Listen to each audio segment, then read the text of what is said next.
इस वक्त हमारे साथ उत्तर प्रदेश सरकार में कैबिनेट मंत्री लक्ष्मी नारायण चौधरी जी मौजूद हैं बातचीत के लिए। सर, जिस तरह से ज्ञानवापी मामला उत्तर प्रदेश से पूरे देश में बढ़ता जा रहा है लगातार, अखिलेश यादव कल अयोध्या में कहते हैं कि हिंदू धर्म में कहीं भी पत्थर रख दो तो वो मंदिर बन जाता है। किस तरह से अखिलेश यादव के इस बयान को आप देखते हैं? देखिए, हमारी जो संस्कृति है सनातन धर्म की, उसमें ये कहा गया है कि हर व्यापक सर्वत्र समाना, भगवान हर जगह व्याप्त है।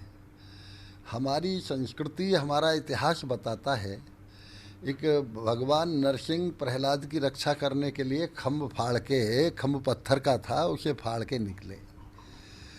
अब अखिलेश जी पता नहीं, मैं तो ये समझ ही नहीं पाता हूँ कि वो इस्लाम धर्म को मानते हैं या वो ईसाई धर्म को मानते हैं।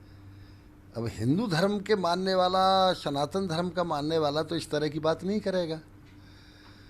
तो यहाँ तो प्रेम ते प्रकट होए में जाना, तुलसीदास जी ने कहा है। एक प्रेम से भगवान प्रकट होते हैं वो। अब अखिलेश जी की तो दीवारों से नोट पैदा होते हैं, इसलिए उन्हें तो नोट नज़र आते हैं पत्थर में से। पत्थर में भगवान नज़र नहीं आते, हमें पत्थर में भगवान नज़र आते हैं। वो ये भी कहते हैं बोलते बोलते कि बाबरी मस्जिद के वक्त भी बीजेपी वालों ने जो है वो पत्थर रख दिया और आज जो है वो बदल गया पूरी तरह से। बाबरी मस्जिद तो थी नहीं, लेकिन वो जो ढांचा था, उस ढांचे के लिए तो अखिलेश जी के पिताजी ने भी ये कहा था कि सरजू का पानी लाल हो जाएगा, परिंदा पर नहीं मारेगा। उन्होंने भी ये कहा था। अब जहाँ परिंदा पर नहीं मार रहा था, आज वहाँ कम से कम 1 करोड़ व्यक्ति दर्शन करने के लिए साल में आ रहा है। आज वहाँ हजारों करोड़ रुपयों से भव्य मंदिर का निर्माण हो रहा है। तो मैं इसका क्या, उन्हें अखिलेश जी का सोच ऐसा है, मुझे तो उनके सोच पे तरस आता है। वैसे वो नेता हैं, कई बार MP रहे हैं, चीफ मिनिस्टर रहे हैं, लेकिन हिंदू संस्कृति के बारे में उनको इस तरह के शब्दों का इस्तेमाल नहीं करना चाहिए। सर, ज्ञानवापी मामले पर शुरू से ही जिस तरह से राजनीति हो रही है, चाहे अखिलेश यादव हो, मायावती हो, ओवैसी हो, तमाम तरह के बयान सामने आ रहे, कांग्रेस पार्टी हो, अब सब सामने आ गए हैं और बयान दे रहे हैं।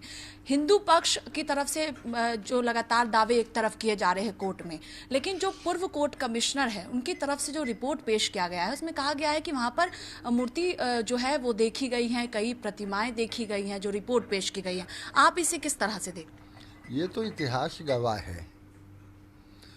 औरंगजेब ने जितनी मस्जिदें बनाई वो सब हिंदू मंदिरों को तोड़ के या हिंदू मंदिरों के ऊपर ही बनाई। ये तो इतिहास बताता है इस बात को। ये कोई ज़्यादा थोड़े हुए हैं, 300 साढ़े 300 साल ही हुए हैं। तो ये तो, इसमें तो कहीं कोई संदेह की बात है ही नहीं।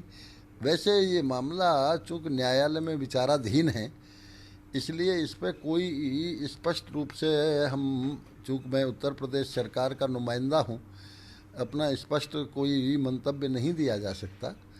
लेकिन ये तो बिल्कुल स्पष्ट है, इतिहास भी कह रहा है, हर जगह यही निकल रहा है। एक औरंगजेब ने जहाँ मस्जिदें बनाई वो सब हिंदू मंदिरों को तोड़ के या उनके ऊपर बनाई। आखिरी सवाल कि लगता है कि उनकी सच्चाई भी सामने आनी चाहिए, चाहे मथुरा की बात करें हम, या तमाम देश के मंदिर हैं जिनकी सच्चाई देश के सामने आनी चाहिए? मथुरा में तो सर्वे की आवश्यकता ही नहीं है। मथुरा में तो कम से कम 25 फुट चौड़ी कंस के जेल की दीवार बनी हुई है। रेलवे लाइन उसके बीच कर गई है। आज भी 5000 वर्ष से वो दीवार खड़ी है। क्या कंस कोई निवाज पड़ता था क्या, जो उस दीवार के और उस चार दीवारी के अंदर मस्जिद कहाँ से आ गई? तो ये तो स्पष्ट है, एक वो भगवान श्री कृष्ण का अवतार लेने का स्थान है, जन्म लेने का स्थान है। इसलिए मथुरा के बारे में तो कोई सर्वे की आवश्यकता ही नहीं है। तो सामने दीवार खड़ी है, अपने आप पता चल रहा है। अब ये और यही बातें साबित करती हैं कि औरंगजेब ने सभी हिंदू धर्म के तीर्थ स्थलों पर मस्जिदें बनाई। प्रत्येक व्यक्ति अपने बुजुर्गों की, अपने पूर्वजों की संपत्ति को उनके सहेजना चाहता है, उसको सुरक्षित करना चाहता है, उसे भव्य बनाना चाहता है। जिस भगवान राम की वजह से, भगवान कृष्ण की वजह से, भगवान शिव की वजह से हमारे देश की पहचान है, तो भारतवर्ष की मिट्टी में पैदा होने वाला प्रत्येक व्यक्ति ये चाहता है एक उनके भव्य मंदिर बने, और जहाँ उनके भव्य मंदिर थे यदि उस पर किसी आतताई ने उन्हें नष्ट करके या उनका स्वरूप बिगाड़ के कहीं कोई अपना वो भवन बनाया या चिन्ह बनाया, तो निश्चित रूप से वो हटना चाहिए। ये प्रत्येक व्यक्ति चाहता है। आपको नहीं लगता कि ऐसे मुद्दों पर राजनीति नहीं होनी चाहिए, चूंकि कोर्ट में मामला है और जिस तरह से बयानबाजी ओवैसी कर रहे हैं, मायावती कर रही हैं, अखिलेश यादव कर रहे हैं, कांग्रेस पार्टी कर रही है, इससे उत्तर प्रदेश का माहौल खराब हो सकता है? ऐसा है ना, ओवैसी को अपनी दुकान चलानी है, मायावती जी को जनता ने जवाब ठीक दे ही दिया है, अब वो फिर से पुनर्जीवित अपनी दुकान करना चाहते हैं। अब वो ये इसी तरह के बयान दे दे के शायद वो अपनी राजनीति जिंदा करना चाहते होंगे। बहुत शुक्रिया। देखिए, साफ तौर पर कहना है कि चाहे मायावती हो या फिर ओवैसी हो, अपनी दुकान चलाने के लिए ज्ञानवापी मामले पर ऐसे बयानबाजी कर रहे हैं। कैमरा पर्सन राहुल के साथ मैं स्वाति पाठक, भारत समाचार, दिल्ली।